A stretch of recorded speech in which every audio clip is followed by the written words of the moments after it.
Thank you for joining the event. So She Loves Tech, it aims to foster a startup community, particularly for women impact economy in the tech space. Because of the pandemic, we nearly canceled this mentorship event. And yes, it may not be a big deal to cancel the mentorship event to go straightly to the competition day. But when I think about it, what about the startups? We cannot just stop functioning and do not do business, right? So in the end, we decided to continue with the mentorship event. We adapt to change and decided to host the event virtually to tackle questions related to the pandemic, which I'm sure many of you can relate to. So let me first share, in our upcoming session, we will have 2 panel sharing sessions. We have invited leaders in startup community to share strategies to pivot and stay resilient under the pandemic. While in the second panel session, we have invited investors to share from their perspective how to invest and scale in a VUCA world, a world with volatility, uncertainty, complexity, and ambiguity. Each panel's discussion will last for 30 minutes, followed by a 10-minute Q&A session, where we will open the floor to all the participants. You may click the chat button at the bottom of the screen to post your question publicly or directly at the panelist. It will also be helpful if you can share your name, your organization, or where you're from, and if the question is directly at one particular panelist or open to all. We will also try to answer our questions in the 10-minute session. Without further ado, may I pass the time to Cecilia, the moderator for the first panel, to introduce our speakers. Cecilia. Thank you so much, Pearl. And I'm really excited to moderate this session. I'm sure we'll get some really great insights and learning from our panel speakers.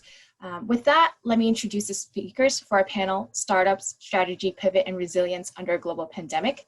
We have Victoria Mann, Director of Events and Projects at Inside Asian Gaming. Hello, Victoria.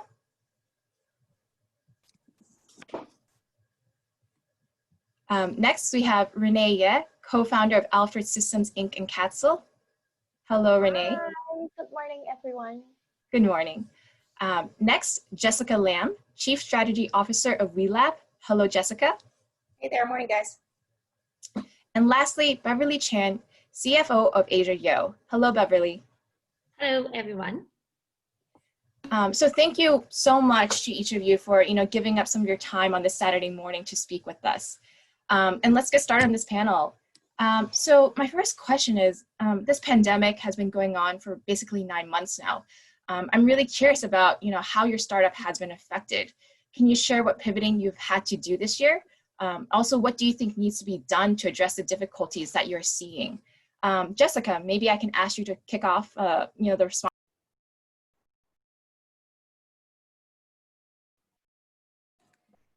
Yeah, absolutely. No, thank you for that, Cecilia. It's been a challenging year for everyone, I think, for startups, for traditional industries and everything. So everyone's had to pivot. So sometimes it's not enough just for us and our organization to make that change. It's really about how do you convince or work with your business partners, right? And your service providers to also do that. For us, actually, given that we've been a digital company from the get-go over the last 7 years, I don't think the physical constraint was too much of an issue. Everyone had laptops, work from home was implemented in a matter of days, so that wasn't the physical issue. A lot of it was really a lot of the mental adjusting to tell yourself, what do you do when you work from home? How do you get yourself into a routine? How do we really get comfortable being uncomfortable doing video conferences? Because I think a lot of our peers and our business colleagues are a little bit shy in the mornings because they're like, oh, I don't want you to see me at home, without makeup or so on and so forth. So it's a process that we have to go through both internally and externally. I think that actually accounts for a lot more than the physical shift in terms of a supply chain or the business, because for us, everything is very much an online medium. I think what we did have to do was actually learn to work each other a lot more using technology. So Skype, Slack, so WhatsApp, all of these Zoom medias became our best friend. One thing we did was we sent a memo internally to give the team some internal tips, right? Which is, when you wake up in the morning, try to get changed, try to have a cup of coffee or get into a routine between the hours of 9 to 6. It's technically office hours, so be prepared to look at the video, engage with your peers. I think mentally that helps a lot in terms of pivoting, in addition to just dealing with business partners on the same. And it took a little bit of time, but I think if your mindset is in the right place, it makes a huge difference. And I'll let someone else talk about how the impact is to their business directly. I could do that as well, but I think, I can chip in later if someone else would like to.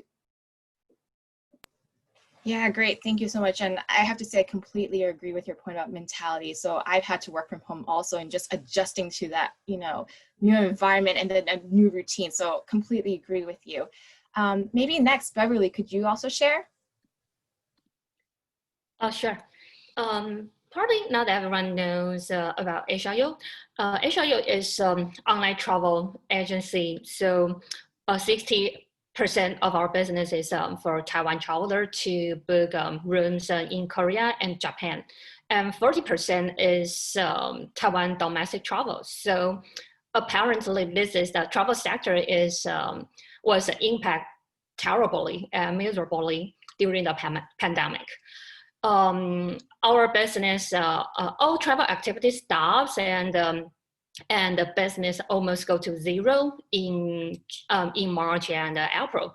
So at that time, the company and we were scared. We were scared to burn out the cash. So in addition to to secure the fundings. I think the biggest decision we made and tough decision we made is we need to cut 20% of our manpower. So that was a very difficult decision to us, and that was done on February 14th. That was Valentine's Day. I still remember that day. Yeah, so that's a tough decision.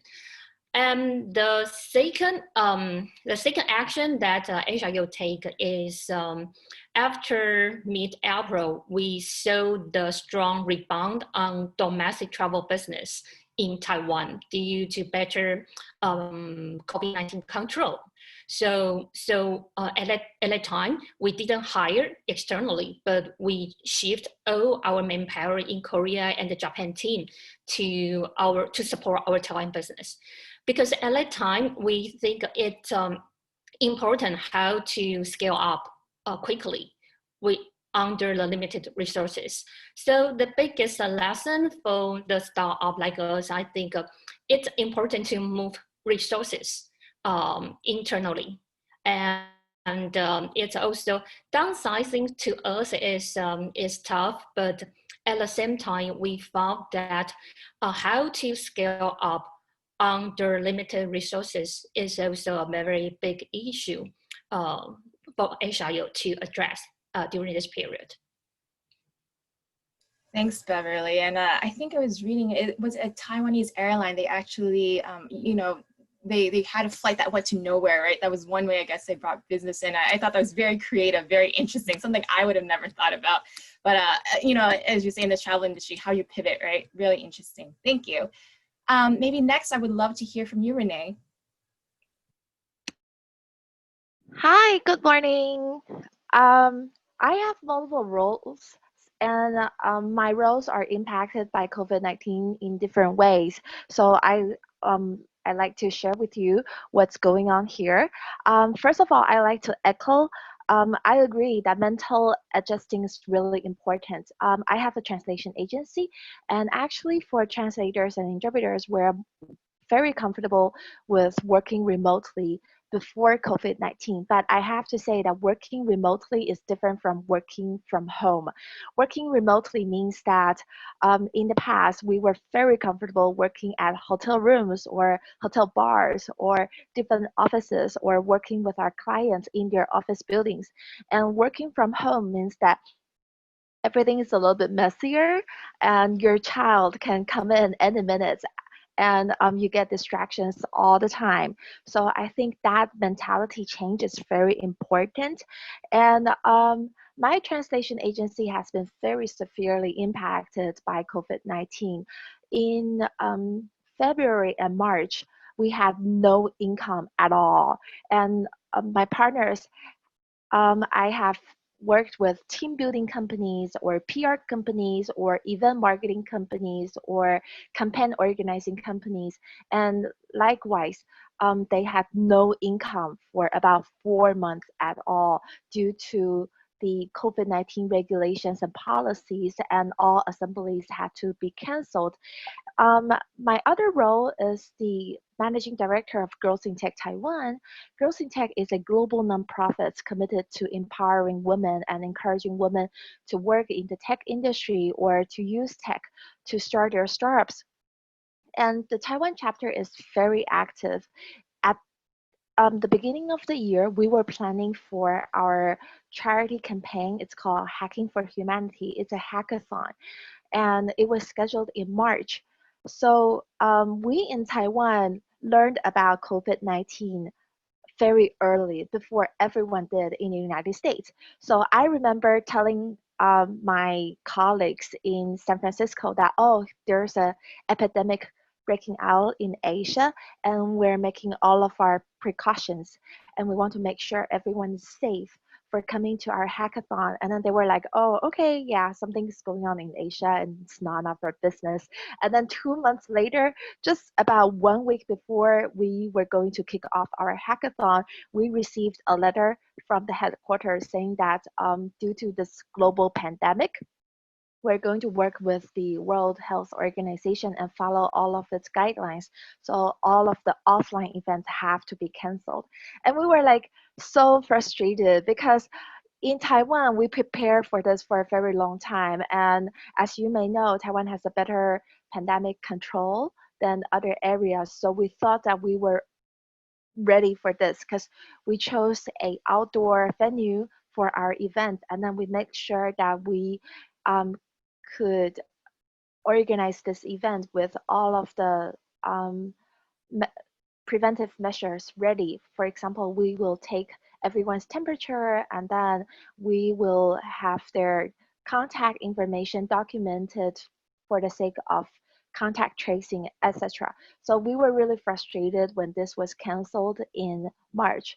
But then we learned how to move everything online. So if possible, I'd like to share with you some screenshots, share with you my screen. Can anyone see my share screen now? I'm not sure if we have that capability, but maybe Renee, Oh, if you okay. could maybe share with us Yeah, verbally what maybe you would like later. to, Great. yeah. So last month, we just completed a Asian Girls Power Camp involving girls from Japan, Taiwan, Thailand, the Philippines, Nepal, Mongolia, Syria, and Turkey, and of course Taiwan. So it's a online workshop for girls in the 9 countries, and they're not just ordinary girls. They are girls who are also victims of domestic violence, sexual violence, or human trafficking, or the girls in Syria are actually in their refugee camps. So um, we organize this workshop so that they can come to our online workshop and learn how to use technologies for their human rights initiatives. We're really happy that this worked very well, although it was a big challenge for all of us in advance. But we're really happy that we could finally empower all of the girls, especially these more disadvantaged girls, with the technologies and online tools. So we're still learning. I can't say that we have recovered, but I do believe that resilience is really important. Yeah, great. Thank you so much. And I think you brought up a great point that, the She Loves Tech competition is a global run, right? And here in Asia, we were at the forefront of this pandemic. So I'd be curious, how, startups or the She Loves Tech competition in the US would view this question of, how has the pandemic affected you, the strategy, the pivoting. I think we're a little bit further ahead. We have more learnings and lessons. So I think that's a great and interesting point that you brought up. Lastly, Victoria, could you also share your perspective? Yes, our company Inside Asian Gaming, we are a gaming media brand and a group. In the beginning, Inside Asian Gaming was just a very simple print magazine. So our group, All Media, we bought the magazine and expanded into a multimedia brand. So now besides the magazine, we also have online, our website, social media. We are the main media partner of a lot of world-class gaming exhibition, gaming expo. And also we have our gaming consulting services and a lot of events, different kind of events, online, offline, gaming related, non-gaming related, big and small parties or and gala dinner. In 2019, we restructured our company and expanded our brand to Japan and started to have some new projects in Philippines. Unfortunately, after 1 year, we met the global pandemic. So we have to make a tough decision to delay our expansion plan. About the pivoting, it was a tough decision that we had to slow down a bit and delay our expansion plan. And one very important thing is we have to reanalyze the whole market, the Asian gaming market and the world gaming market. It was not easy because until July, nobody knew a lot about the pandemic, what was going on, and how about the vaccine. But now the situation is a bit under control. The university already gave us lots of more data about the vaccine and so on. So one important thing is we have to analyze the whole market with a lot of experts to use and to give these data to our clients to ease their concern and for them to understand better what is going on with the markets now and the future, at least in 2021, and convince them to sign the advanced contract with us. So in this way, all of us can survive and move forward, at least in 2021 and 2022. And something painful about this year and something different was like we had to change our plan from moving faster and invest more to our main goal in 2020 and 2021 is we have to be smart and strong enough to survive until the end. Did I answer all your questions? Yeah, no, very helpful. No, I think what I take is that, you were on the growth path, if you will. And now this is just really taking it back and saying, what is pragmatic? What is realistic? How can we make sure that we're stable and strong in light of all these, this background, I guess, this very ever fluid, ever changing background. Yeah. And so I have a question, actually. This is the She Loves Tech competition. All of you are also female leaders in your company. I'm actually really curious about, have you had to include a gender lens in your decision-making for the startup? And, maybe, we have mothers, taking care of, our households, have you had to account for that in, in the changes in your plans, things like that? So, maybe I can start with you, Victoria. Maybe you can share about that. Yeah, gaming industry is a naturally male-dominated industry, and in our company, the management team, I'm the only female there. I helped Inside Asian Gaming to provide a female perspective. For example, our event, no matter it's gaming related or not that gaming related, different kind of event, I would suggest them to make it more female friendly and to suggest them to have more female, also it's not easy, but to have more female speakers in the gaming conference. And on the other hand, we are helping Women in Gaming Australia Association to publish their articles to share more point of view of different kind of professional ladies in the gaming industry, and for us to help and support each other. Great, thank you so much. Renee, would love to hear what you have to say, about the female lens or the gender lens in any decision making you had to do this year.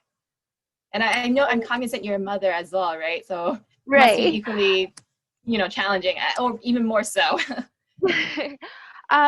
My case is more interesting. I am the managing director of Girls in Tech Taiwan, and the name can be sometimes very confusing or misleading. We're not exclusive. We welcome boys and men to come to our events as well. And also we're not limited to girls in tech. We welcome girls everywhere to come to our events.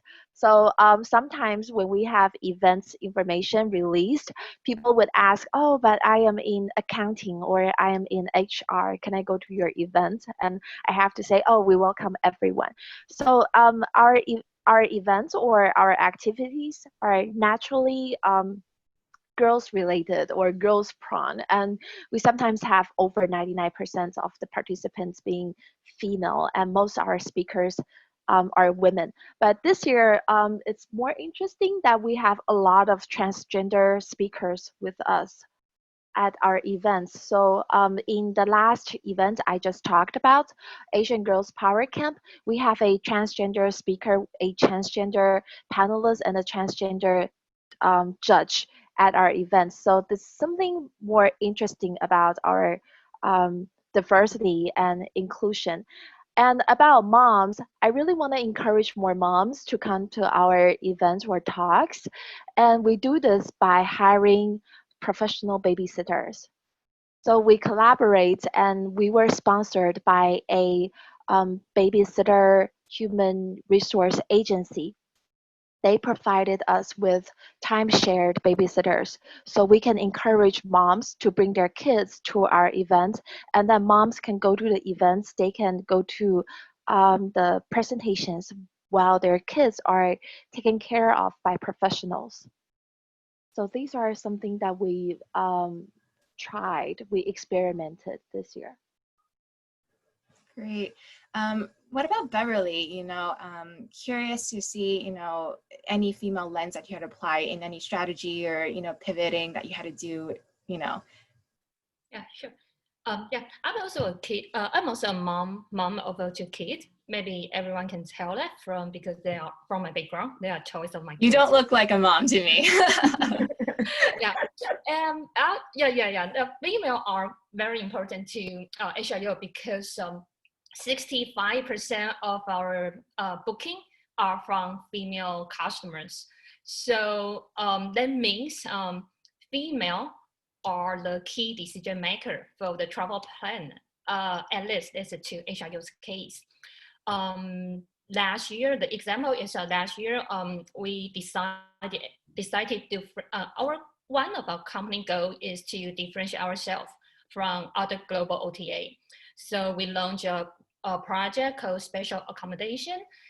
We provide rooms or properties with specific facilities or services to the target audience. And the first project that we launched is kids-friendly property and promotion. So we select rooms and properties with a swimming pool, with the slides in the room over the ball pool to the mommy sector, to the mother sector. And that was a big hit, a very successful project. And the conversion rate spike, and also the retention rate is also higher than the company average retention rate. So yes, and that's the female sector, the mommy sector. This project still consists of 25% of our business so far. So we do care every sector, especially the female sector to us. Great, thanks for the insight. And lastly, Jessica, would love to get your thoughts on this question. Thank you. A few things, right? First of all, you know, I think it's very, very important that, you know, we all support each other, whether it's women, whether it's girls, whether it's even our peers in the industry. I mean, support across the board is very important, irrespective of who you are. So being a mentor, reaching out for help as a mentee, or actually, you know, it's a two-way street, is extremely important, irrespective of, you know, ranking grade or industry. So always bear that in mind to start off with. Whenever we look at things as part of a business, or I wear another hat, which is, I assume, on board. So being a lot of different parts of industry groups, like I think Beverly mentioned, or Renee mentioned before, is really important in how we bring all the different industries or together, right? And have a common voice. For the way I see it, or is less about supporting a specific segment, but it's about meritocracy, first of all, in terms of appropriateness of the role and fit. So naturally is more elevated, but I think it's fabulous that we're letting other girls know that you can be comfortable here, you are capable of doing so. And I echo what Renee said in terms of, you know, even in a technology company. So we operate a digital bank as well as, you know, one of the largest fintech companies in Hong Kong. Naturally, in our technology department, it is more male dominated. However, if you look across the board, I'm in strategy. We have, you know, teams in finance. We have teams in marketing. We have teams in a different product, right, in parts of the business where there is less of a gender mismatch. Right? So it is actually for of a textile requirement, because I think a lot of people get very concerned when they're like, I'm joining a gaming company, I know nothing about gaming, or I'm joining a technology company, I know nothing about coding. I think first of all, it's about giving them the comfort that it's okay. It's okay not to know anything about coding. When I still don't know anything about coding, and I've been here 3 years, and it's perfectly okay, because you bring a lot of other skills to the table. And the second thing is, if you have the right mindset to learn, it is something that you can probably learn from a hard skills perspective, as long as your mental mindset is in the right place. So that's the first thing. The second thing, as part of the organizations, as I mentioned, FinTech Association and a lot of the FinTech related industry bodies and some of the women in tech organizations in Hong Kong, we've all signed up for a panel pledge, which I'm sure you guys are aware of, which is, there's a concept called Manels in Hong Kong. So panel or Asia, which is where all panelists are typically, you know, middle-aged males. And so we have this pledge, which is we won't join any panels which are, you know, 100% participants by males. So we're looking for someone with cybersecurity. It's possible to find someone with that level of expertise. Now, I always come back to meritocracy, which is we should find someone who is appropriate. They shouldn't get me up there talking about cybersecurity because I'm not qualified to do that because of that. But it's about bringing awareness to the forefront and reminding us that, hey, there actually is an alternative out there. And sometimes it's interesting to get a different perspective. I've joined a couple of panels in the past where I am the least technical person on the board or on the panel, and part of that was by design, because they did want a differentiated perspective out there, even though I was substantially less qualified than the other participants. I came in with a business perspective, whereas others came in with a very technical perspective.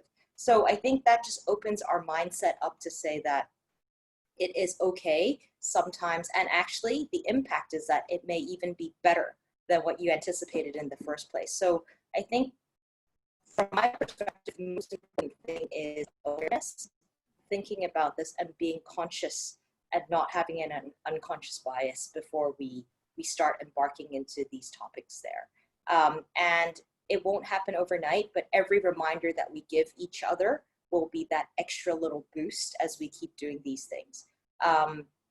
And we just need to support each other, whether it's giving each other a little bit of encouragement along the way or being that sounding board to help them out. Internally within our organization, you know, we have a lot of different team members who are approved speakers at different events, and we try to make sure that everyone gets an opportunity, whether they're junior, whether they're senior, whether they're men, whether they're women, whether it's Chinese or English. So it's about giving as many people as many opportunities as possible. But one thing I will say, which is us as individuals, it is also your responsibility to ask or fight for it. No one comes to you, Cecilia, every day and goes, hey, would you like to do this, right? So one of the biggest traits that I've seen in a lot of females is they don't give themselves the opportunity. So let's not blame others, which is let's step up and let's ask for it, right? Let's do that, because sometimes I find that that is actually the biggest barrier, rather than people not giving you an opportunity. So that would be my 2 words of encouragement, or how we've shared. When people ask, we always find a way to make it happen. But if you don't ask, it's going to take a lot more for us to come to, you know, I'm just picking on Cecilia as an example, right? To say like, you know, hey, do you want to do this, right? So let's put the onus on ourselves. Let's not put the blame on other people. Let's take up this ownership, and we can direct our careers, and we can direct what we think we deserve. Thank you for that. And yeah, that point really, really, really resonates with me, because I look back on my career so far, and, you know, I see there's been times when I've said no to myself, like that looks interesting, but I'm like, oh, you know, I don't know if I should go for it. And now I just tell people, or my friends, especially girls, if you're interested, go for it. Don't say no to yourselves. Let the organization or that opportunity say no to you. You know, Absolutely. Speak up. So really, really appreciate you underscoring that point as well. Just going back, you know, to this topic of, you know, the global pandemic and the resiliency and the, you know, pivoting, you know, so I think this global pandemic, you know, has been a challenging situation for everyone globally. It has adversely impacted, you know, the company, people, etc. But I think challenges, they're 2 sides of a coin. One is the negative, challenging part, but then the other part is opportunity. You know, Absolutely. there can be opportunity here.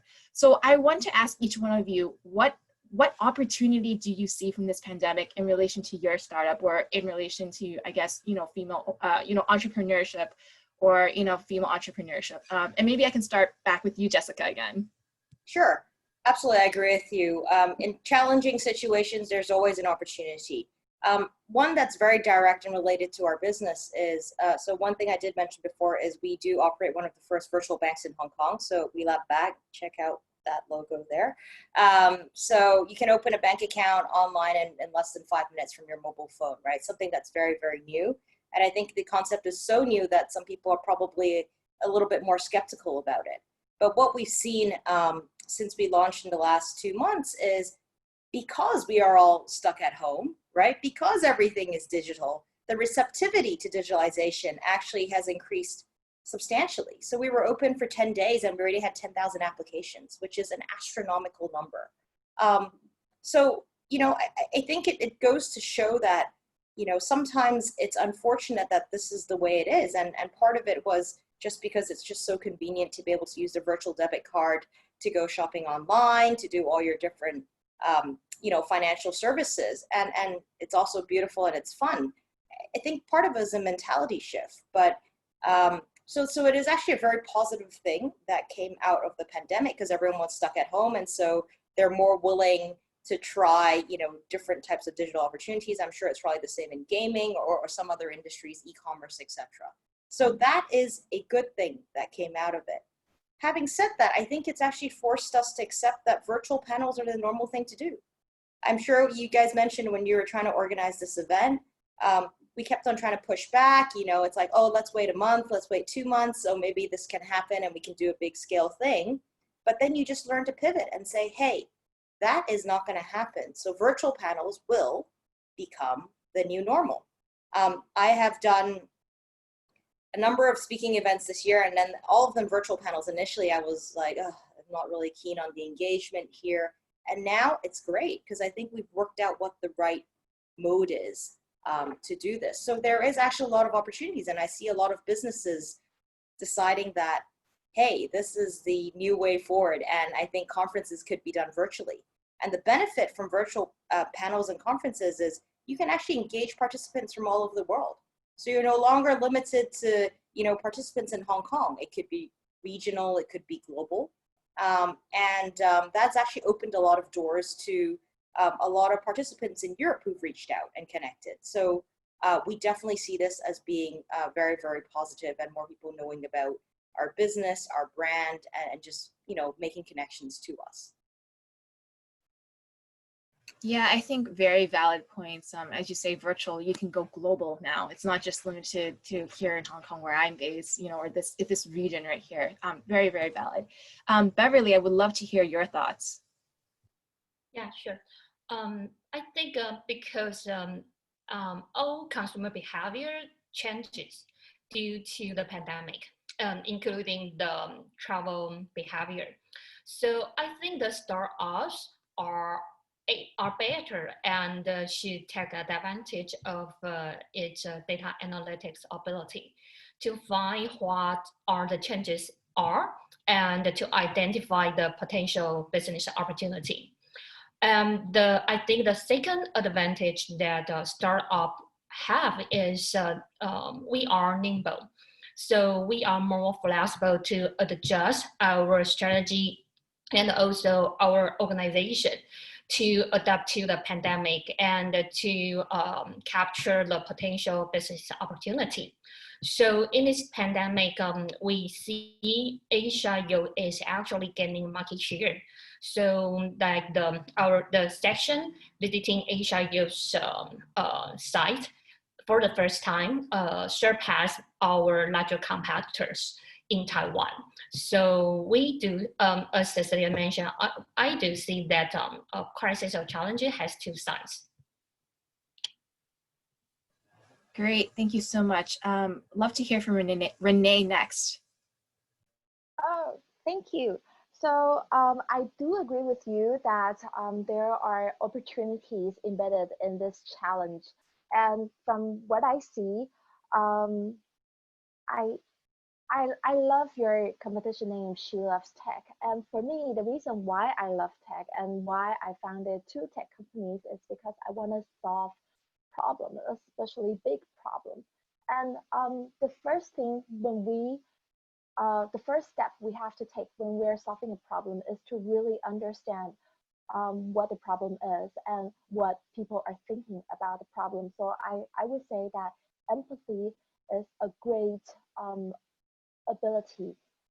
Empathy is really important for everyone who wants to solve problems, or for every inventor or developer.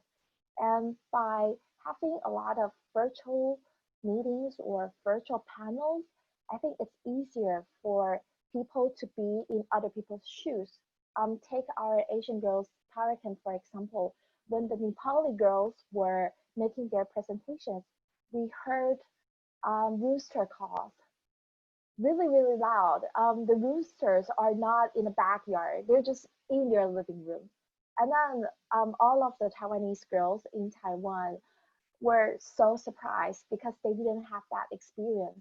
So if COVID-19 didn't break out and we were able to bring the Nepali girls or Mongolian girls or Syrian girls to Taiwan, and then we'd be able to give them a city tour and have the workshops all together, no one would know that while Taiwanese girls are comfortably in a conference room taking the workshop, some people had to rely on poor connections and some second-rated devices to connect. And then they were having this workshop with their dogs and sheep and roosters and chickens at the same time. So I think it was a great lesson. We didn't plan for that, but it was a great lesson. I think empathy is what gives you more power, because it allows you to imagine what other people are like living with that problem. So your solution will become more practical. So I think that's one of the benefits for developers and inventors.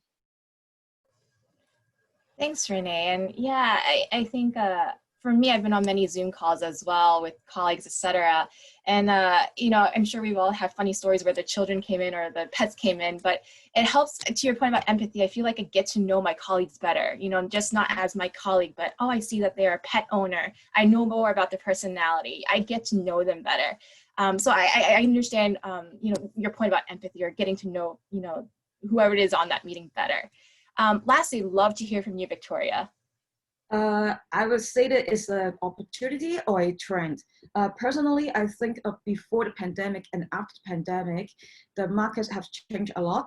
Like before the pandemic, for a lot of business, to how to be a leading brand in your industry, the method would be like to move forward, to maybe to move aggressively, to invest more, to expand faster. But after the pandemic, actually the method has changed a lot because the market is very different. Now I think how to have a leading position in the industry would be just to be smart and tough enough to survive until the end. And the other competitors, they would disappear naturally in the crisis. So maybe it would be easier to become a leader after the pandemic. And yeah, for me, it is an opportunity too.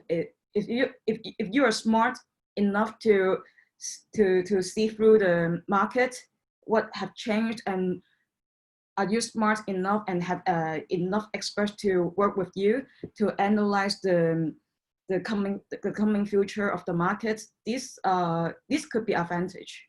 Yeah.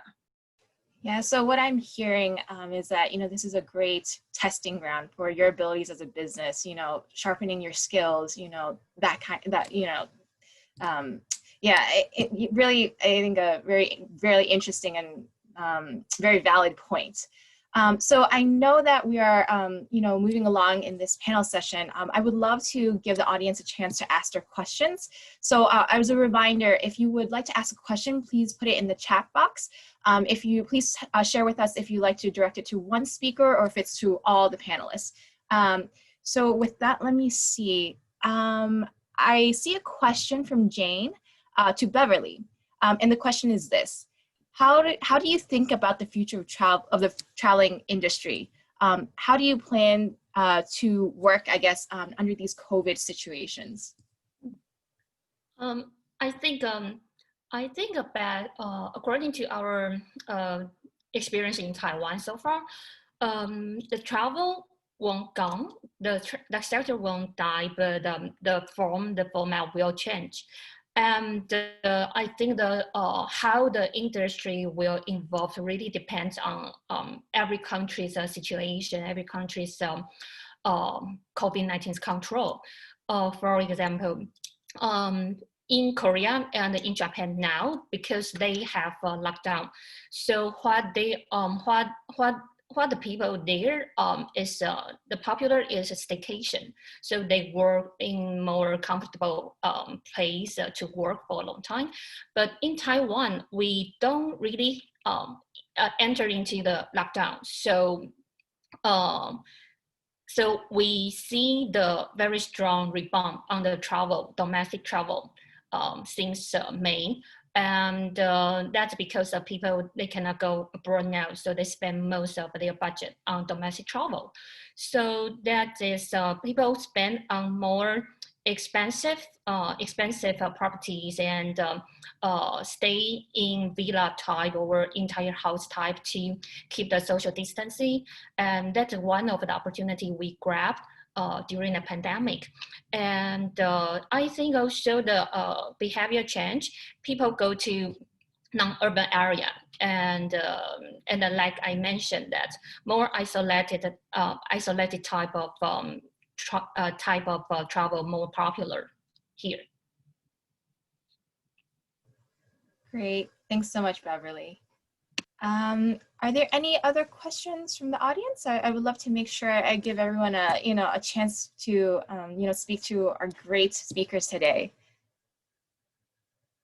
Okay, well, I mean, maybe people are being shy or thinking of the questions, but maybe if I can ask something, so I think we've been talking about the business, or the startups, how you've, been adapting. I'd just be curious about you, each of you personally. What have you been doing to deal with the COVID? As I say, a leader in your company. As I mentioned before, some of you might be moms. Have you,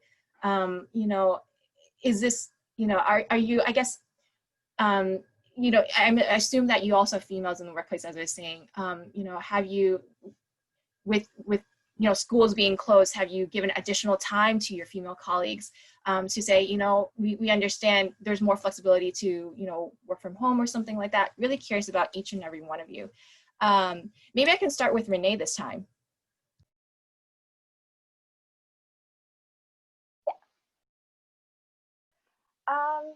Right. So for me, I still think that resilience is one of the most important things for the coming months or the coming years.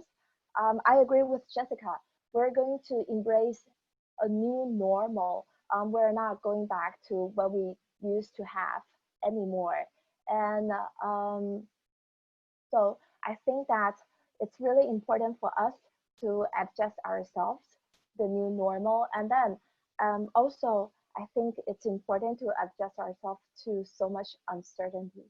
I have to admit that having 4 companies and being the chair of a nonprofit organization, 2020 was and has been very overwhelming to me. I'm still learning. I can't say that I have recovered or I have found ways to recover. I think every time when I think that, oh, I seem to be doing quite well, and then a new challenge pops out. So I have a feeling that there may not always be the best lessons learned, because your lesson for what's going on today or yesterday may not be applicable for tomorrow. But I think this mentality, this growth mindset is really important. And it's important for everyone, including entrepreneurs and parents and teachers and employees. So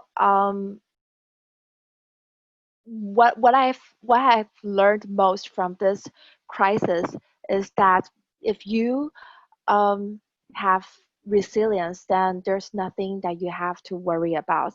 And I'm sorry, I was a little bit distracted. I saw new questions popping out. There was a question about grant or subsidies. I think it's very important too. We have to diversify our revenue streams. I have to say that having built a very successful companies and then watching the numbers drop by 90% or even 100%, that's very scary. And I wasn't ready for applying for any kind of grant or any kind of subsidies in the beginning of the year. And then it took me about 3 months to collect all of the information and then to learn this new skill of writing applications. I do believe that communication skills is the most important thing, no matter what happens. Artificial intelligence can be very intimidating too. And then artificial intelligence plus COVID-19, I think it's super, super scary. But I still think that in the new tech era, if you know how to communicate with other people, or if you know how to write, then you know how to influence other people. And it can be your users, your customers, your prospects, or your potential clients, or the government. So these are what I have learned so far. I just want to jump in there on the grants, Renee. I completely agree with you on the communication skills. What I would encourage everyone is that in this difficult time, there actually are a lot of different resources out there you can tap onto, whether it's financial or otherwise. The government does actually have a lot of, grants or subsidy schemes out there. The only thing I would say is that they are actually difficult to navigate. And one of the things we do as advocacy groups is actually tell them real practitioners have these real issues, right? You know, this is what we're actually experiencing, etc. So I would encourage everyone, irrespective of how big or small your organization is to join up with all these different industry groups or societies, etc. Because the voice collectively is so much more impactful rather than you being an individual and suffering in this. Because chances are the issue you're facing is probably something else that someone else is facing. Amongst the fintech industry, we always talk to each other and we're like, oh, how did you get over this one? Was there a trick or a trade to do so? You don't always need to get a consultant. Sometimes you just need peers or friends in the industry and you share tips, right? This is not very tech. I'm a huge advocate for using technology, but sometimes it's a combination of being smart as well as applying AI or technology to what you do. And what I find a lot of time is, Renee, you can write the most beautiful script to the government and submit it for grants, but they don't see it as being beautiful because they need to tick boxes, right? So all your intelligence is wasted on that. So I think it's about being results oriented as well and knowing that writing this beautiful essay is not going to get you what you want. So yeah, so find friends, find people who can share that with you and then be really results oriented. But I 100% agree with Renee. Communication skills is extremely important because if you ever want to lobby your advocate, that is who you want on your side. Renee with excellent communication skills. I agree with you. Well said. And I want to echo one thing. You talked about industry associations. So I think that in Taiwan, many startup founders kind of think of themselves as someone rebellious. Like, right. Most of them agree with what Steve Jobs said about geniuses. And then we tend to think that these associations or these government or semi-government organizations are very traditional or sometimes we think that they're corrupt or they're just stupid. So when COVID-19 happened, many startup founders are actually reluctant to talk to these government organizations or even semi-government organizations because they think that, oh, the protocols are so outdated or they just don't understand us. They don't understand how we do business or how we raise money or how we give out money. Because some government organizations will actually suggest business owners to cut down your workforce or to negotiate on giving your employees 80% of their salaries or 60% of the salary. But it's difficult for startup founders because talents are really important. And talents are sometimes the most valuable assets for startups. So at first, communication was hard, but I think both sides are learning. And then governments are, of course, trying to learn and they want to solve problems too. So I think this communication and negotiation skills are very important.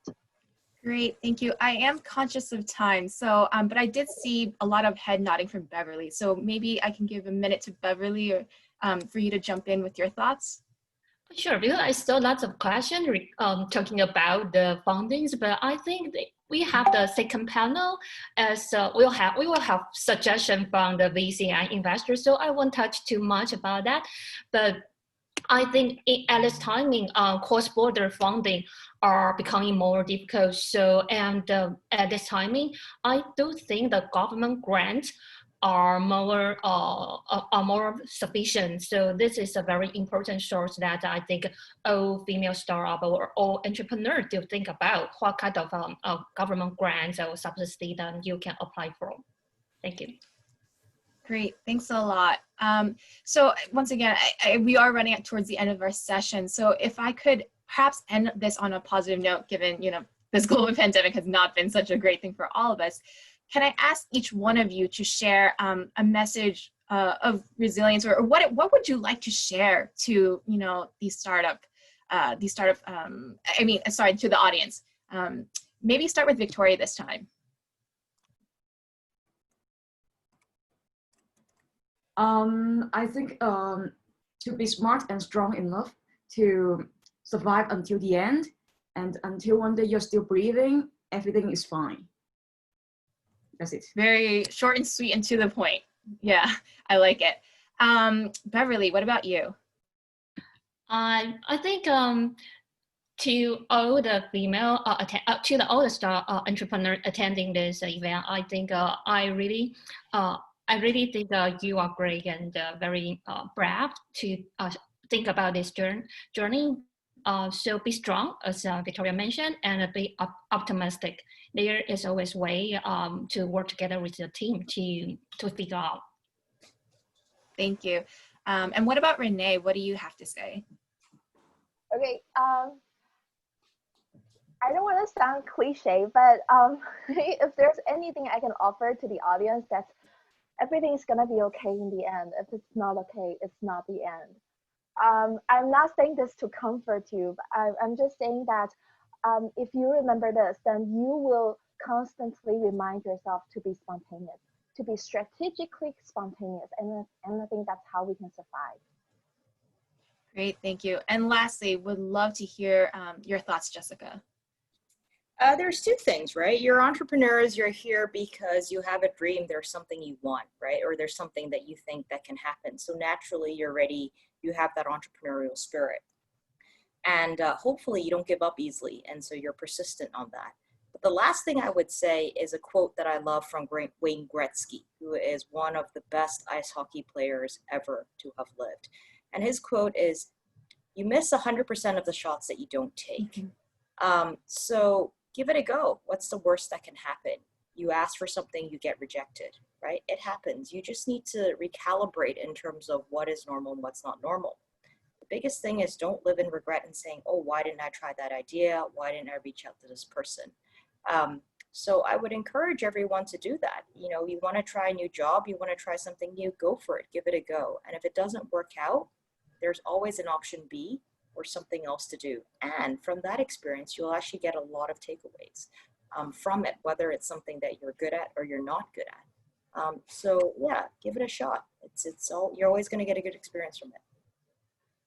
Yeah, thanks so much. So I think from this panel, what I learned is, you know, I think Victoria's saying, you know, be strong, be resilient, but also, you know, from Jessica, go for it. You know, don't hold yourself back. You know, you can do this. And I think these were echoed by Beverly and Renee. You know, we talked about empathy, you know, reaching out, you know, going, asking each other in the ecosystem, you know, how are you facing and dealing with this issue, you know?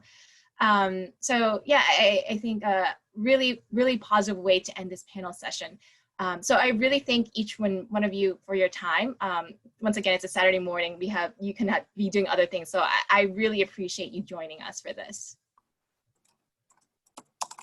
Yeah, and so I noticed that there's a lot of, there's few questions in chat box. So maybe I can try to copy them down and then share it with our panel speakers, and maybe we can find a way to get back to each one of you. But with that, let me end this session and hand it back to Pearl.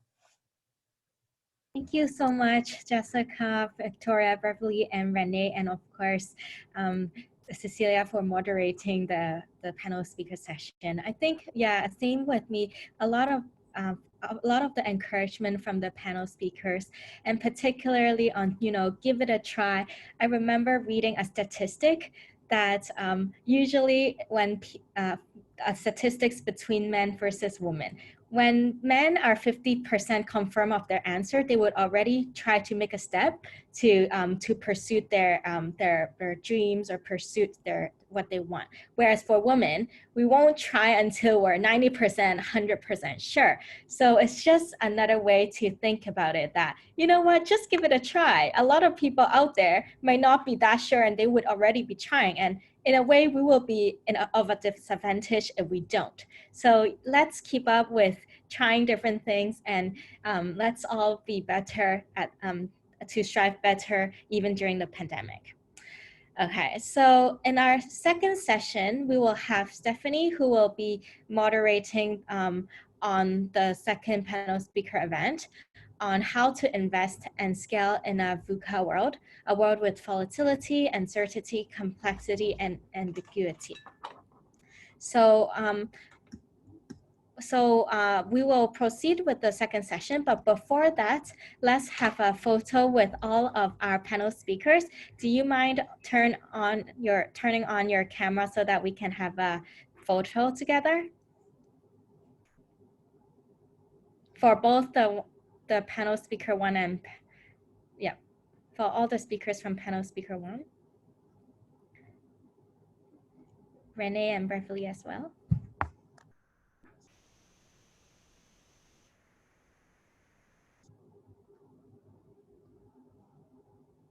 Renee, we still don't see your screen.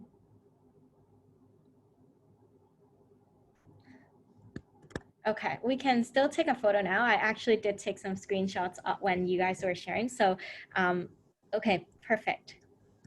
Let me count. 1, 2, 3. All right, let me do another one. 1, 2, 3, smile.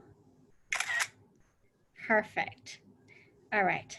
So thank you so much for speaking with us. You may stay to listen to our second panel session, or if feel free to stay. So may I pass the time to Stephanie to introduce our second panel.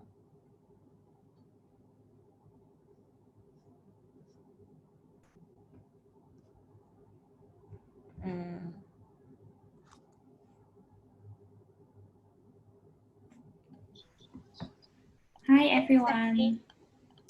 Hi everyone, I'm Stephanie.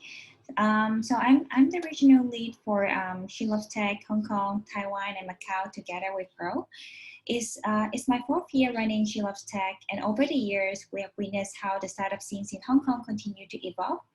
And we are very glad that this year we are extending our impact over to Taiwan and Macau. At She Loves Tech, other than running our annual competition, we are actually very dedicated to nurture an environment of learning for our entrepreneurs. I hope all of you have enjoyed our first panel with our distinguished female entrepreneurs. And now we are going to the other side of the table to look at what is in the mind of our investors. Today's topic is investing and scaling in a VUCA role. So for those of you who might not be familiar, VUCA, V-U-C-A, is actually a managerial acronym which has become trendy in recent years. It's short for volatility, uncertainty, complexity, and ambiguity. And in a nutshell, that's pretty much what 2020 looks like. We're glad to have a respected speaker lineup with us today. Sherry, investor from the Hong Kong Science and Technology Park Ventures. Vincent, the head of new ventures team of Swire Group. Cora, who is the program manager for Spark Labs Taipei, and also IC joining us from the Bay Area. And he's the co-founder of AppWorks and also mentor for Berkeley Skydeck and 500 Startups. So to begin with, I will let our panelists to briefly introduce themselves before we dive into today's discussion. So let's start with IC, then we can go with Cora, Vincent, and Sherry. Yeah. Hi everyone, I'm IC. I'm very happy to having me here. So now I'm based in Bay Area as a visiting scholar in UC Berkeley, and also a mentor in 500 Startup and Skydeck of the Accelerator of Berkeley. So my focus now is doing the research of ecosystem of digital healthcare, as well as the healthcare and the insurance company in the United States, which are a stakeholder of the whole healthcare system, as well as like the biomedical field. Before I visited here, I was the assistant CEO of BioHub Taiwan, which was the most largest incubator for biotech, as well as the global reach out and business development role in 2 years.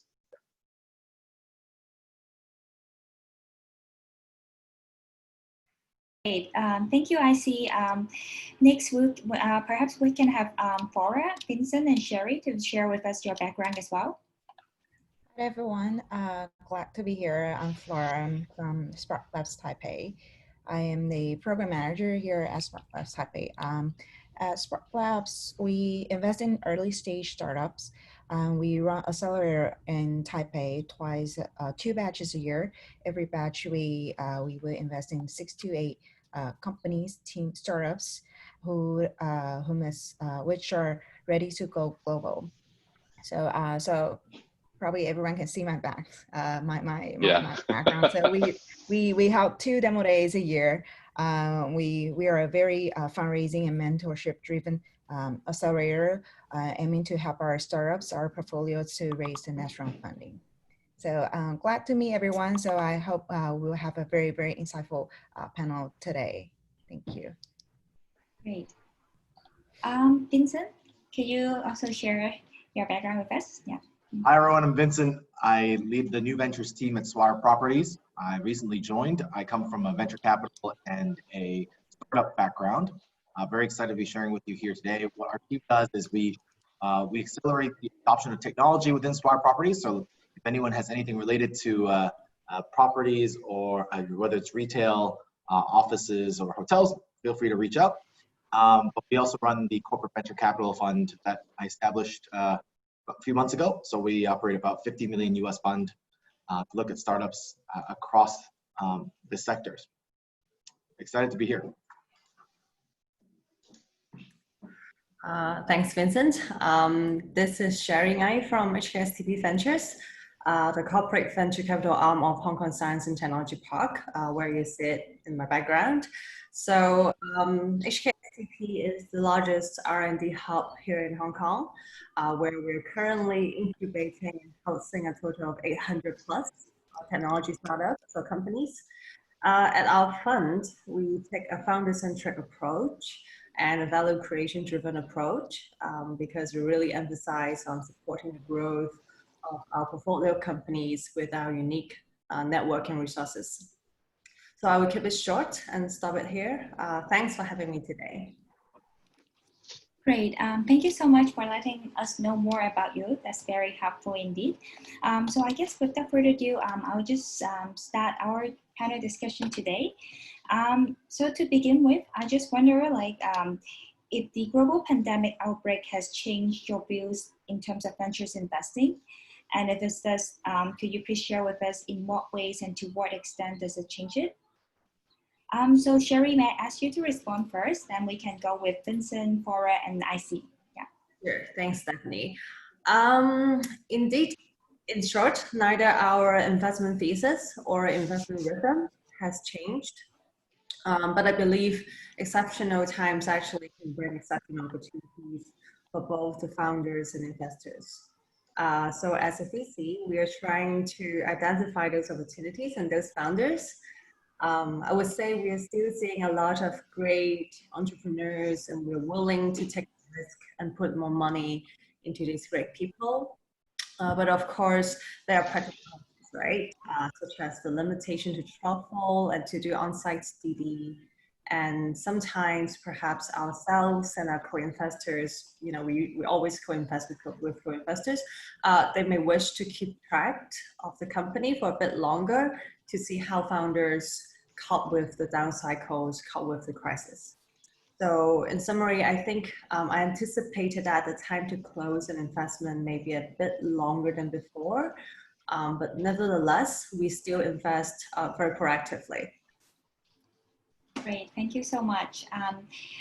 So after hearing Sherry's from a sort of like a government corporate venture point of view, perhaps we can also hear from Vincent from a like Swire is more of like a specialized corporate ventures, right? So do you see a different impact in your sector?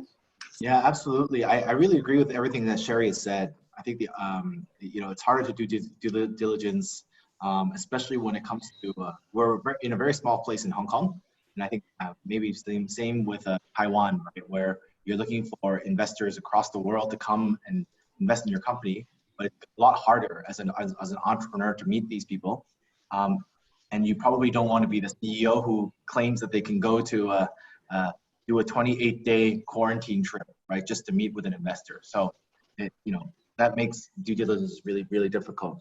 So I agree with everything that Sherry said. To add to that, I think as a venture capitalist, the opportunities have really changed, right? So the way we think about opportunities is sort of the market size and how quickly you can get to market, what would differentiate you from the market, et cetera, et cetera. But all those equations have changed, some for the better and some for the worse. So, you know, obviously, if you're pitching in the travel and hospitality startup space, it's been a bit tougher this year because it's going to take longer for until that's going to recover and where the opportunity becomes real. Whereas there are actually some spaces where things have accelerated, whether it's remote work, communications. So I think there's a changing opportunity set, and in some ways it's better, in some ways it's worse. Fortunately for the investor side, I think it's also a good time to meet with some of the best founders, because those who are resilient and those who are optimistic and still willing to put their head up and come up with a new plan and are those that really shine through at these times. Because in a good time, everyone has a good plan and everyone has a way to make money in the next 6 months. In a time like this, it's really time for reflection, and it really, what Sherry was saying as well, it gives you an opportunity to assess the teams, right? Whether teams are honest with themselves, whether they think creatively around the problem, whether they're able to react. And so these are characteristics you'd always like to see in an entrepreneur, but it's a lot harder to see in a good time, and it's a lot easier to see now. So very different times.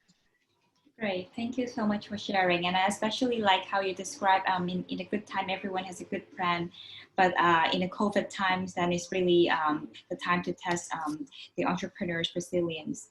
I guess over to Taiwan, it would be great if Flora and IC you could share with us what you see both from the accelerator space in Taiwan and also maybe even over to US as well. Do you see like a different trend compared to what Sherry and Vincent has shared? Mm-hmm.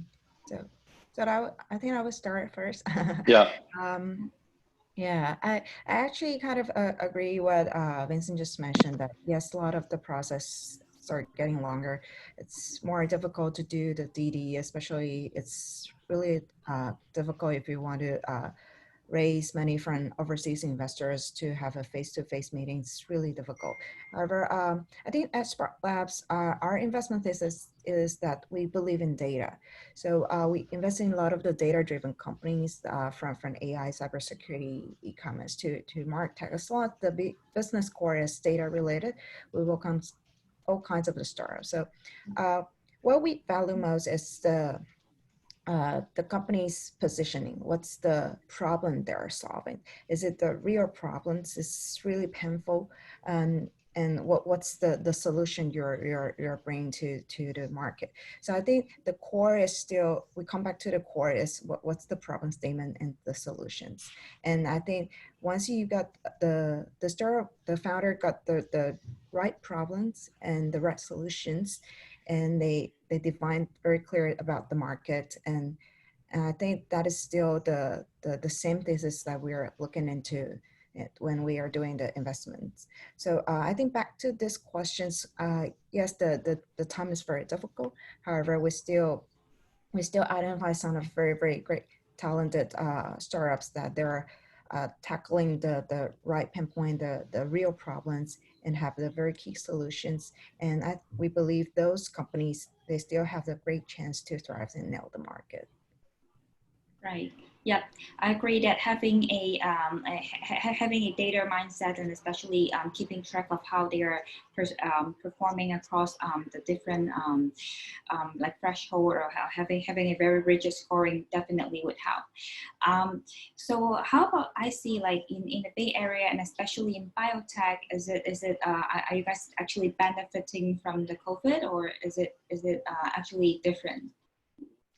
I would say, first of all, California was the very severe region that's affected by COVID-19 as well. We started shelter in place and work from home, learning online and virtual meetings, all things like the middle of March. Yeah.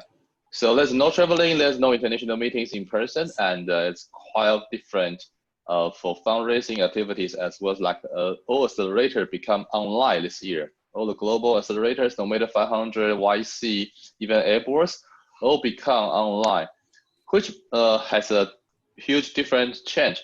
For some investors and some entrepreneurs, that will be good because you don't need to be there. But we all know that early stage investment is all about people, about team quality. Yeah, so it's very hard to tell and to building the trust in early stage. It's not easy to build a trust for founder over Zoom, but for later stage it might be easier because there are so many metrics, there are so many numbers can be told and as a reference.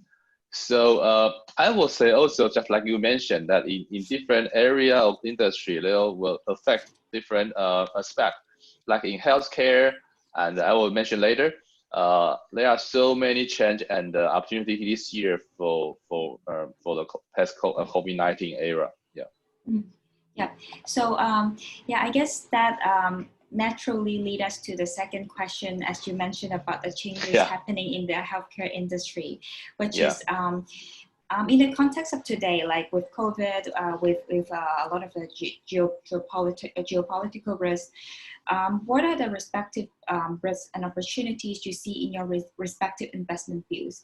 As I understand, you all focus on different tech verticals and geographies here, so it would be great for our entrepreneurs to also understand what is it in a respective industry, what is it over in like Hong Kong, Taiwan, Greater China, US. So let's start with you, IC, since you mentioned about healthcare. Okay. Yeah. So before the COVID-19, my background was biomedical engineering, and I also tapped into digital world about more than 10 years within AdWords in Taiwan. So I watched the mega trend of global aging problem, which will reshape the increase of medical expenditure and the financial crisis to insurance companies, also with the healthcare system. So the demand of precision medicine and personalized medicine become more and more need, but the digital transformation of visiting medical institution and the reimbursement system in the US start to shift to pay for performance, or we call the value-based healthcare system recently. So the huge opportunity of digital healthcare of like remote clinics, online hospital, home care, or telemedicine is such a paradigm shift during the pandemic, and like the point of care or the in vitro diagnostics, IVD, become much popular and must have during this situation. So there are opportunities, also are some risk, just like the cash flow and the clinical research, as well as like the insurance companies or healthcare system will they be strong enough to resist the COVID-19, the patient, as well as the whole downturn of the economics. Of course, like the fundraising activities, no matter for the startups or even for fund managers. Yeah, it's not easy right now, not only for entrepreneurs, but also for general partners. Now, this year, it's not easy to raise a new fund. So how to maintain your portfolio, how to invest, it's quite challenging this year, but of course, I knew there are the only three major area, fintech, edtech, and medtech, still going up this year. Good. Yeah, it's good. It's good to know that while some sectors are facing headwinds, some other, like there are opportunities in other sectors. So at least as a venture capitalist, then you're not bound to one like particular vertical. Like you still have opportunity to invest in other areas. So how about Vincent? Like in the property and hospitality sector, is things a bit different now, or like what are the biggest risks and opportunities you see in respect to your Swire portfolio? Yeah, so so on the Swire properties end, I think the COVID has obviously changed a lot, right? Where people cannot go to shop, or they're going less, and they're not going to the office. I think there are a lot of fundamental questions we ask of our business, but the business is very healthy. Thanks to sort of Hong Kong being in a good place and China being in a good place. But it does ask us to accelerate innovation to make sure that we're safe from such disruptions in the future. Whether it's keeping our tenants safe, using health tech or things that would help people stay safe in environments, or actually maybe more business fundamental things such as omni-channel e-commerce, right? Which I think actually I'll add to that list that IC had. I think that's growing a lot. How do you get people to shop and buy what they need in a meaningful way now that it's less easy to go to a store? So and how do you get people to be productive while working from home?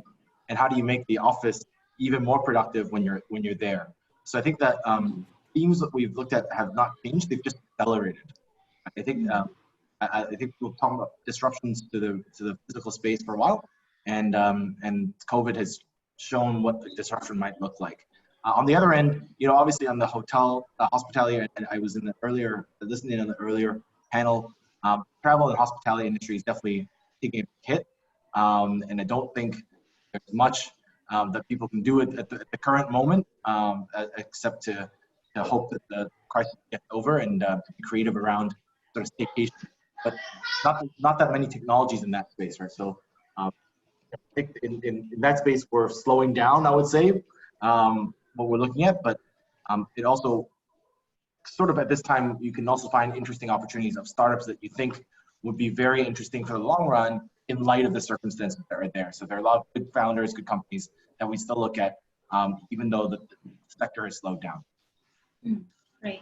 Yeah. So I definitely agree that there are like common themes across different industry, like such as things going digital, going remote, and also enhancing productivity. And at the same time, for some of the other industry that are taking headwinds, that having a very healthy balance sheet and financial situation would be super important at this stage. So I know Sherry and Flora have a comparatively more diversified portfolio, though the two of you also focus more towards data and deep tech. So perhaps we can start with Flora, and then Sherry also share with us the recent opportunities you see in the respective verticals, and also in Hong Kong and Taiwan. Yeah, sure. I think though the process are slow down, but investments are still made in various areas, just like what IC just mentions, from health technology, education technology, to transportation technology and environmental technology as well. So we do see some of the portfolio companies that are actually booming given the situation, such as healthcare, education-related services, remote rehab therapy services, and some of the very hot topic like dark kitchen, ghost kitchens, and delivery services. They're actually just at their peak. So we also see opportunities from corporates as well. I think we met more and more big corporates that are more aggressively looking into the new solutions like AI software enterprise solution for them to do the digital transformation as well. So it's actually a very great timing for a lot of the AI, big data related enterprise SaaS solution companies. It's a great timing for them. It's actually, there's a window. So the window is a great time for them to break into and start have the conversation with the big corporates and see how they can help them to do the transformations and help them to get better preparations for the remote work for a longer term than expected. So we do see a lot of the great opportunities and great windows open for some kind of the startups. And one of another opportunity we see is here, I think because Taiwan has done a very great job, as everyone knows that. So a lot of the investors are coming from Silicon Valley back to Taiwan. So actually there's a lot of the opportunities for the Taiwanese startups. They can actually meet some of the very tier one investors from the States nowadays in Taipei.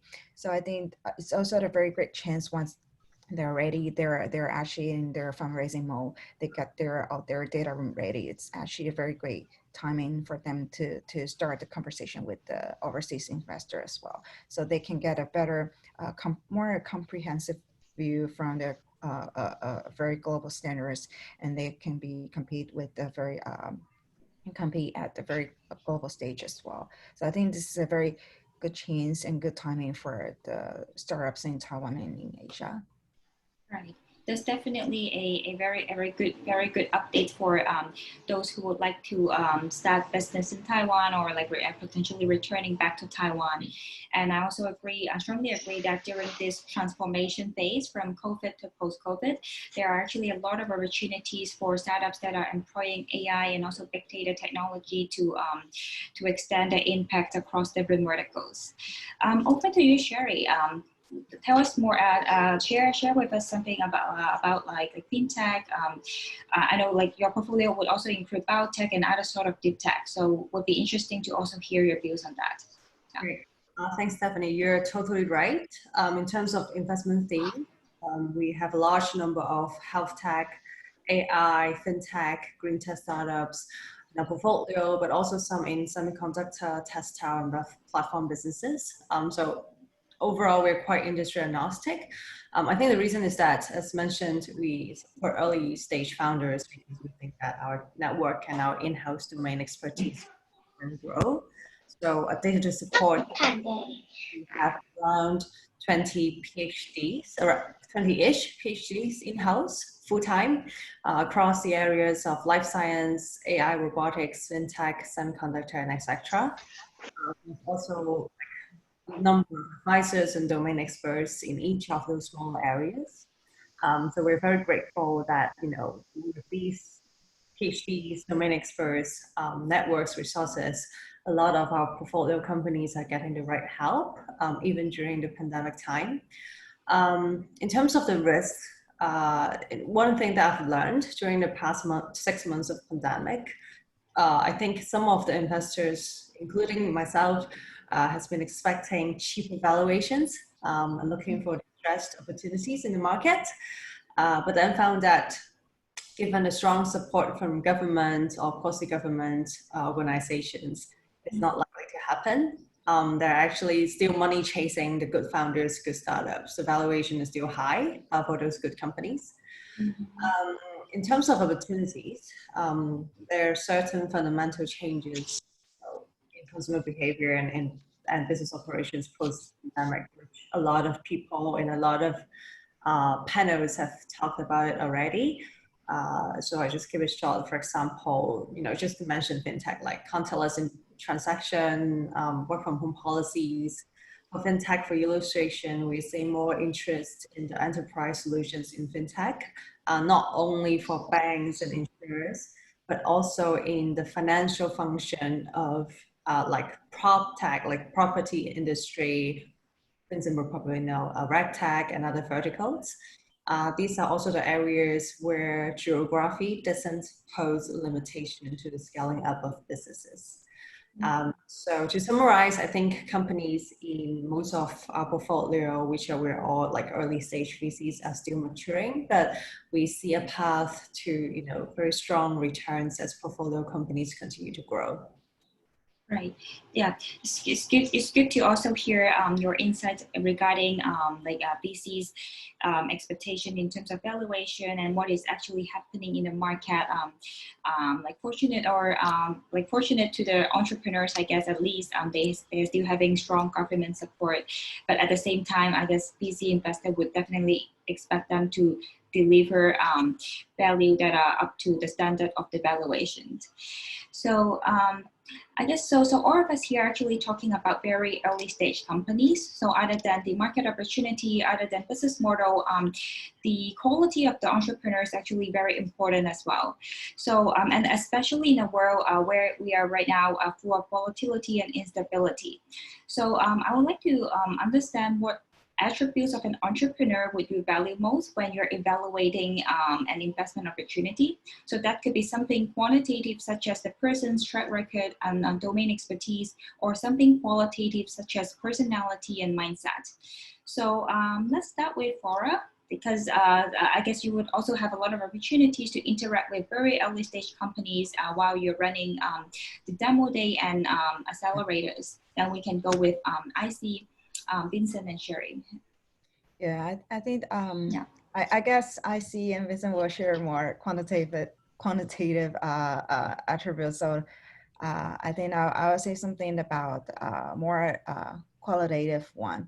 So from my point of view, it's not just on behalf of myself. I think greed and execution are two very key attributes for me when I'm meeting startup founders.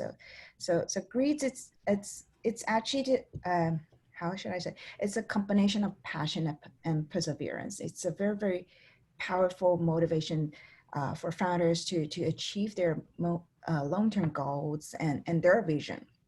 So I think it also shows how a founder will overcome obstacles and challenges that just lie on the path to accomplishments, and it will serve as a very key driving force in achievement realization. So I think greed, it's something that it's not just passion, it's both passion and perseverance. And I think as a founder, it's actually a very key attributes that I value very, very much. And the second one is execution. So in the real world, everyone is moving very fast. So though you have a great passion and you have a very great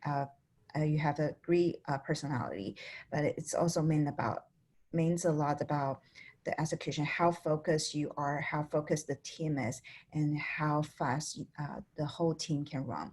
So that you can have a very great positionings, and you won't be you can have a very better competitive advantage compared with your competitor or the whole market. So the two key personalities and their executions are very key to me when I meet startup founders. Definitely agree. And I guess this is especially important, like no matter we're in the COVID world or not, but it seems like we have entered into an era of constant changes and instability. So having a strong passion and ability to execute would definitely be important to the startup success. So perhaps Vincent, you could you also share with us some of the qualities that you look for, like metrics, quantitative, qualitative? I echo what we were said earlier on, but I think that a few things that we look for separately, because I think we sorry Flora, I just had to look back at your name. In addition to that, because we're looking slightly later stage, we look at Series A to C companies. I think oftentimes I think there are three other things we look for. One is sort of unique insight of that founder. I think it's a Peter Thiel statement where, you know, if someone has a unique insight and does something radically different with it, I think it's that's when you find the biggest opportunities. And for us, because of the sort of maturity of our core business, it's quite important that the people who are on the startup side are people who really intricately understand the business and have a unique insight that makes it different from what you know anyone else could do, right? And I think that we've seen quite a few of these startups where it's from people from industry or people from, you know, who've really studied a problem acutely, and they don't have to be from the industry at all, but really went to understand it and really found some unique insight there. So that's one. The second one was really having people with a plan, so a robust plan, but at the same time being very humble and being questioned about the plan. We often, you know, as an operator, so we have, given that we have an operating business, we do know how customers or how the day-to-day operations work.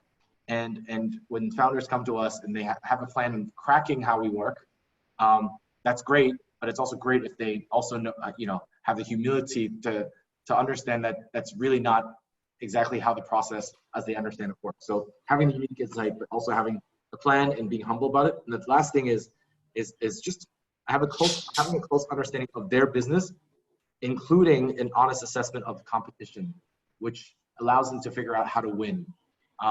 Oftentimes, you know, we do meet companies even in their Series A, Series B. Unfortunately, it's just being an entrepreneur so busy that you don't get full sight of what exactly your business is and what the business metrics are, and what it really takes to win. And obviously, and most startup entrepreneurs will tell you why the competition is completely stupid and irrational. But you know, in reality, that's never true. So it's a matter of being able to know your business, but also know your competitors and really figure out how you'll stand up from the competition. So those are the three things that we probably look at on top of a sort of grit and the planning and execution capability. Right. And especially because new ventures, Swire new ventures is also a bit having it, as you mentioned, an operating business and also very specialized in that business. So these are some of the metrics that would definitely be important in addition to the person's mindset and personality. How about in the healthcare industry or in the biotech industry over in Bay Area? Like, do you see anything different, or is it more or less the same? Is there anything unique that you would like to let us know as well?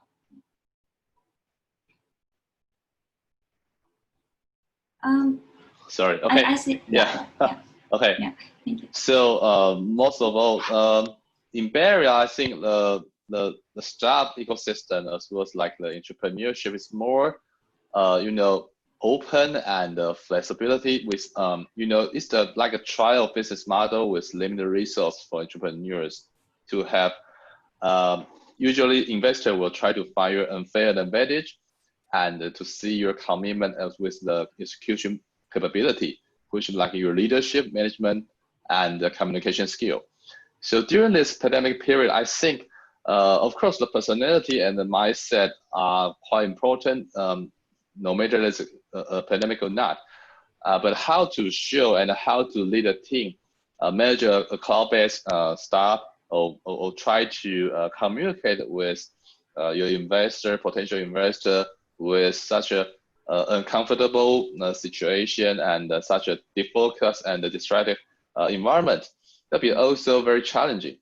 And just like no matter corporate or startup become more and more digitalized and enforced by the online and the virtual situation, so more quantitatively data-driven or machine learning, AI-driven model can become more and more important. So how to communicate your investor, communicate with your team by using the quantitative analysis and the communication skill will be much important than ever. So I would say, and it's tough to do a fundraising. So you have to make your commitment and to determine that your capability to become a outstanding leader. That'll be also important. So I think not only one of those, but everything will become more important during this period. Yeah. Right.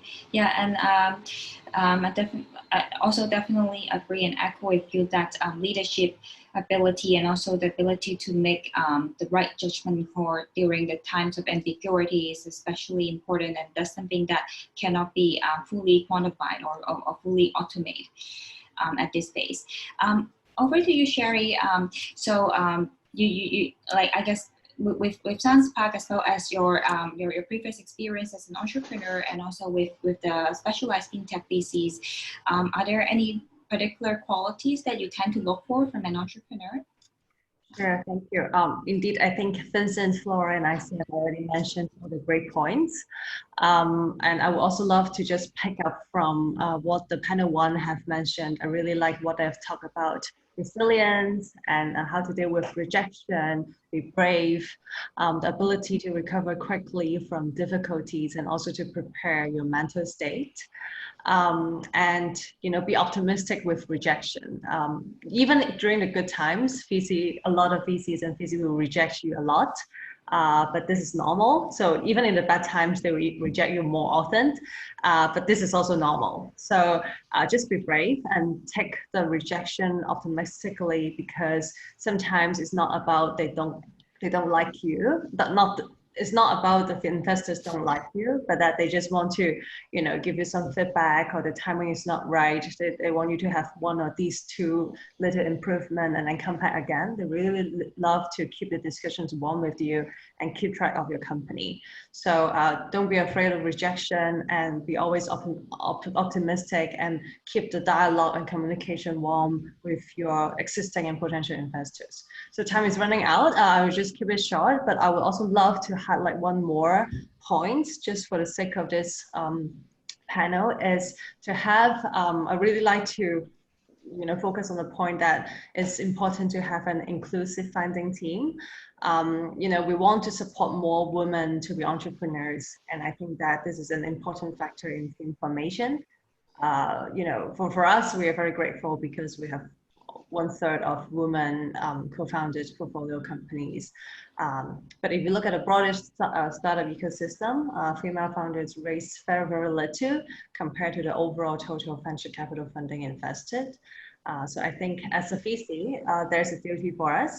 It's important for us to demonstrate that even for women founders, we can pick well, and there's a big enough of women who are starting companies, and we will have sufficient deal flow and build a really viable portfolio, even for a lot of women founders. So yeah, so being, resilient and having an inclusive founding team is something that we really value a lot. Right, awesome, and also glad to hear from Sherry that we were having, especially a Science Park venture support in regards to female entrepreneurship. So that's very encouraging indeed. So I hope you all find today's session fruitful. I have taken a lot of notes myself, and I guess it's time for us to open up the session to the floor as well. So for the audience, please feel free to write down your questions in the Zoom chat box. It would be very helpful if you could share your name, your organization, or where you're from, and if your question is directed at one particular panelist or open to all. We will have 10 minutes for the group Q&A sessions. And I already see some question over in the chat box as well. So I guess one of the questions is actually coming from audience Joanna. So she's asking how a bank or a private banker could help the startup and bring business together. So I'm assuming like could be coming, this question could be coming from an institutional point of view, how a bank could potentially work with a startup, or as an individual, as a private banker, is there any area or any spectrum that she could also contribute to the entrepreneurship space? Is that something that you the panel had experienced dealing with, perhaps seeing how a bank work with the startups, or how private bankers helping startups in both like either joining as the founding team or helping in a pro bono way? Perhaps I can take this question first. Sure, yeah. So in Hong Kong Science and Technology Park, we partner with a lot of corporates, including banks, so that, together we on one side, we help the startups to, connect to these banking partners. And on the other side, we also help banks to find solutions in the park. So I would say even during the pandemic, because, of the digital acceleration, because of the social distancing, actually banks are looking for more technology solutions, and they are more active, more proactive than ever before. So there are several banks that we have partnered with. For example, HSBC, Hang Seng Bank in Hong Kong.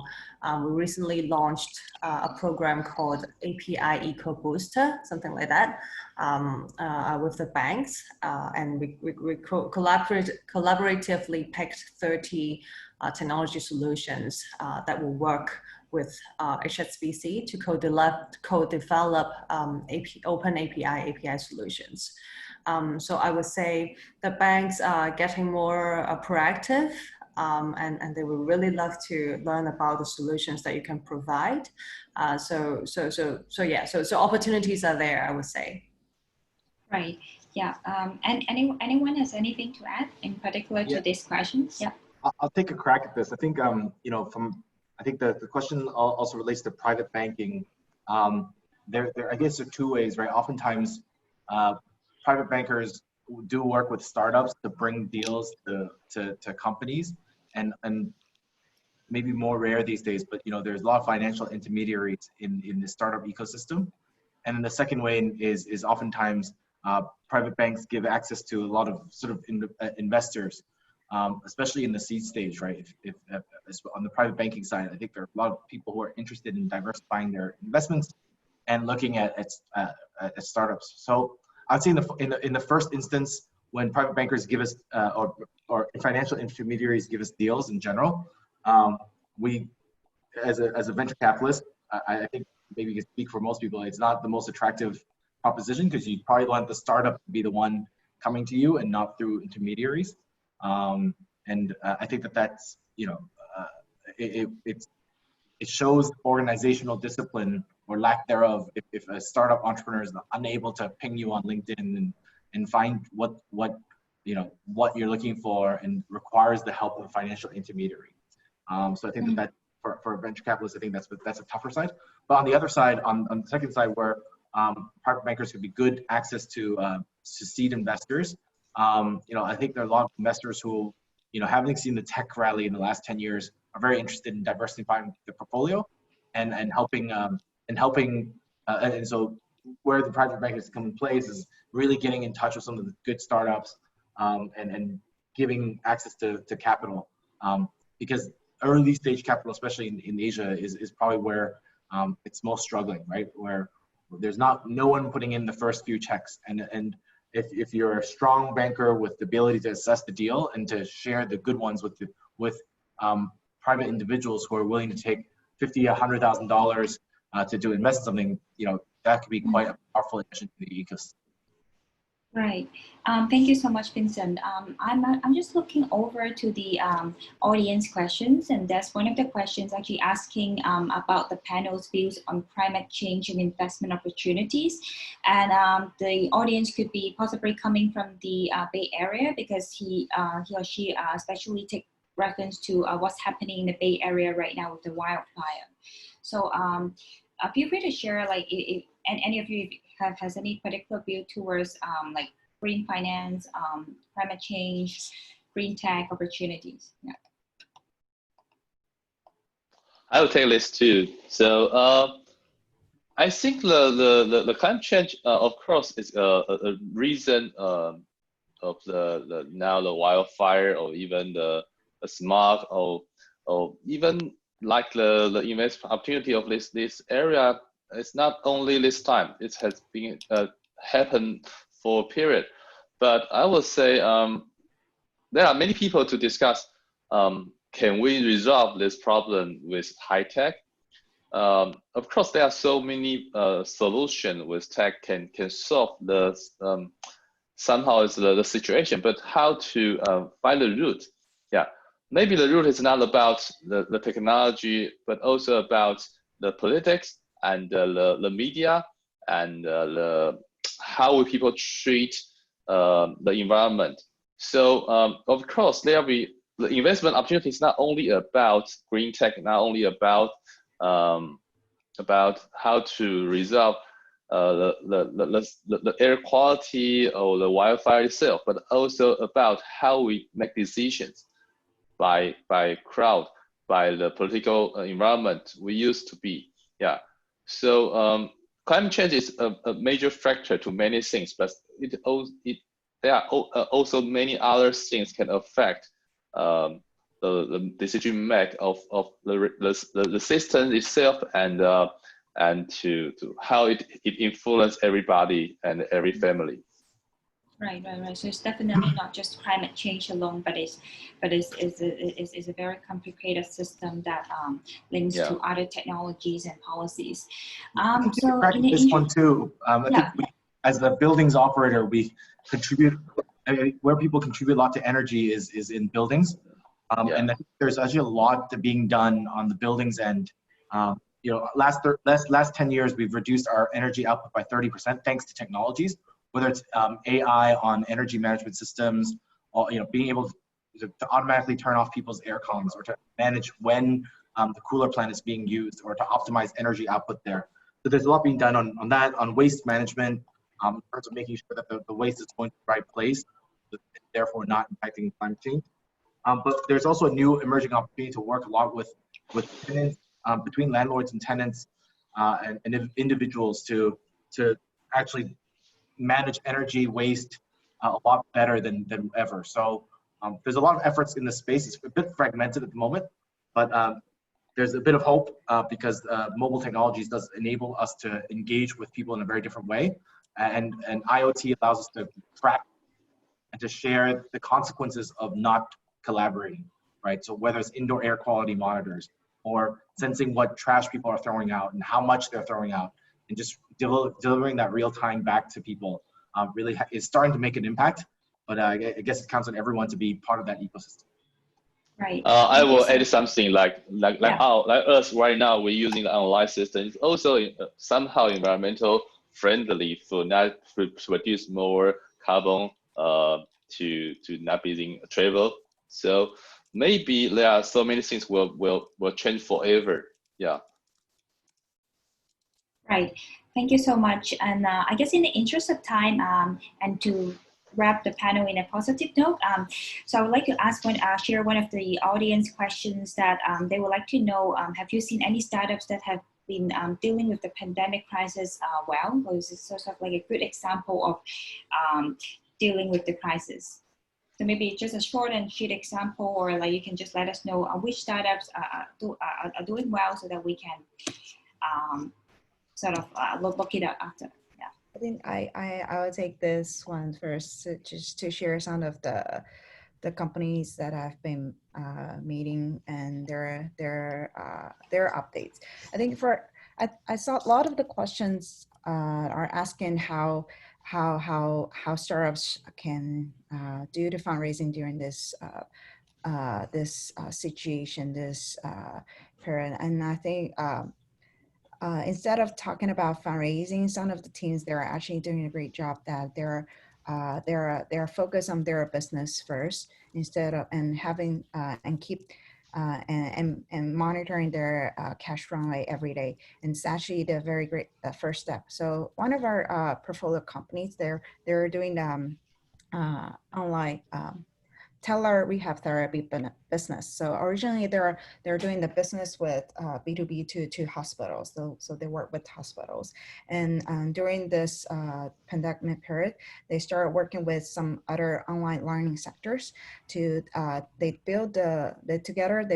started to build some systematic home therapy program together. So because we all know the home environment has been taking over a very greater importance during this time, and also for trials that need this kind of rehab therapy, this is also a very key environment whether they can continue their therapy. So they started working with this kind of online learning education institutions and companies. So they combine the events and education technology and teletherapy technology to build a truly family-centered approach to help the kids to continue their therapy. So I think that's a great example that they focus on their business, and they focus on their core, and they start to reaching out to different approach to really still building up an ecosystem to really help the children needs these kind of solutions. So I think that's a very one of the example I want to share with everyone. And for some of the attendees, they're asking how they can how I saw the question that I want to echo first is due to I think the time is very limited. I would say how we can talk to investor in these days. I think instead of from another point of view, how well we already prepare ourselves to talk to investors. We can when we prepare ourselves, it's not just about your data room, your art deck, your pitch storytelling. It's actually another very key thing is how much you know about these investors, how much you know about their funds, their focus, their investment thesis, and what are their focus recently, and what are the portfolios they have been they already invested. And I think some of the time some of the founder missed this kind of the preparation that you know nothing about investors. So it's actually very hard for you to have a very great openings to kick off the conversation with the investor. So other than have a lot of the preparation about your own business, your companies, is also a very key thing that is to know more about investor, to study and to do some homework, to some research about the investors that you want to meet with them. Great, thank you. Thank you so much, really. There are actually still quite a number of questions in the Q&A box, but I'm also mindful of time. I guess right now we just move on to the closing remarks, but after the panel, I will also share the question with all of the panelists. And then if you're available, it would be great if you could maybe share a line or two of your thoughts so that we can also share your thoughts back to the startups. So yeah, so that marks the end of today's panel. And we're really grateful for having every one of you with us over here in your Saturday morning or Saturday evening in the US. So would be great if any of you would like to share with us some closing remarks in regards of She Loves Tech, or otherwise we look forward to seeing you on the 26th of September, which is the Hong Kong, Taiwan, and Macau regional competition. Yeah, and before the end of the panel, let's also take a group picture. Chiu, could you kindly help with that? Sure. 1, 2, smile. Another one. 1, 2. Perfect. Thank you. Thank you so much. So great. So I look forward to seeing you all over on June on the 26th, and then meanwhile, if any of you are welcome to connect with startups, then we can also share your LinkedIn with the respective startups. Thank you so much. Thank you. Thank you. Thank you all. Yeah. Vincent. Thank you. Nice meeting you all. Thank Nice you. meeting you all. Bye.